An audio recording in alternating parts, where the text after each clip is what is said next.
ନିର୍ବାହୀ ଅଧିକାରୀଙ୍କ ନଜରରେ ସହର ଆବର୍ଜନାକାରୀ ବେପାରୀ ଆବର୍ଜନା ପକାଉଥିବା ବେପାରୀଙ୍କ ଦୋକାନକୁ ଗଲେ ସିଲ୍। ରାସନ ଦୋକାନ କରିବେ ବୋଲି ପୌରପାଳିକାଠାରୁ ଦୋକାନ ଘର ନେଲେ, ହେଲେ ସେହି ଦୋକାନରେ ମଦ ବିକିବା ସହ ଦୋକାନ ଭିତରେ ମଦ ପିଇ ଚାଖଣା ଖାଇ ଦୋକାନ ଆଗରେ ଆବର୍ଜନା ଗଦା କଲେ। ଏଥିପାଇଁ ଆଜି ନୂଆ କରି ଆସିଥିବା ପୌର ନିର୍ବାହୀ ଅଧିକାରୀ ଦୋକାନରେ ଚଢ଼ାଉ କରି ଦୋକାନକୁ ସିଲ୍ କରିଦେଲେ। ସୂଚନା ଯେ ଅନୁଗୁଳ ପୁରୁଣା ବସଷ୍ଟାଣ୍ଡ ନିକଟରେ ରହିଥିବା ମାର୍କେଟ କମ୍ପ୍ଲେକ୍ସର ଏକ ନିର୍ଦ୍ଦିଷ୍ଟ ସ୍ଥାନରେ ପ୍ରତ୍ୟେକ ଦିନ କୁଢ଼ କୁଢ଼ ଆବର୍ଜନା ପଡୁଥିବା ଅଭିଯୋଗ ହୋଇଥିଲା, ଯେଉଁଥିରେ ଅଧିକ ପ୍ଲାଷ୍ଟିକ ଆବର୍ଜନା ରହିଛି। ଏଥିପାଇଁ ଆଜି ପୌର ନିର୍ବାହୀ ଅଧିକାରୀ ସକାଳୁ ଏହି ଆବର୍ଜନା ପକାଉଥିବା ଦୋକାନରେ ଚଢ଼ାଉ କରିଥିଲେ।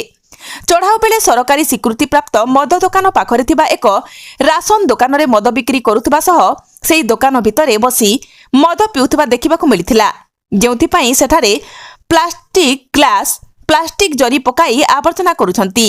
ଏଥିପାଇଁ ପୌର ନିର୍ବାହୀ ଅଧିକାରୀ ଦୋକାନକୁ ସିଲ୍ କରିବା ସହ କାରଣ ଦର୍ଶାଅ ନୋଟିସ୍ ଦେଇଛନ୍ତି।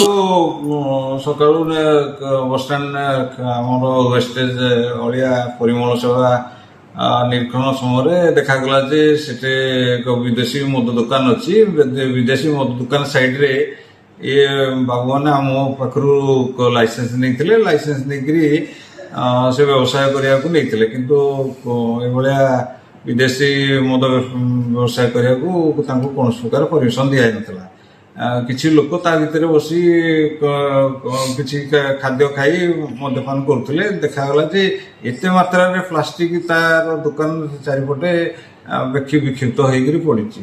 ତେଣୁକରି ସାଙ୍ଗେ ସାଙ୍ଗେ ସେ ଦୋକାନର ମାଲିକଙ୍କୁ ଖୋଜାଗଲା, ସେ ନଥିଲେ, ସେ ସେଠୁ ଫେରାର ହେଇଯାଇଥିଲେ। ତାପରେ ଆମେ ବିଚାର କଲୁ ଯେ ନା, ସେ ଜାଗାକୁ ସାଙ୍ଗେ ସାଙ୍ଗେ ସିଲ୍ କରିବାକୁ ନିର୍ଣ୍ଣୟ ନେଲୁ।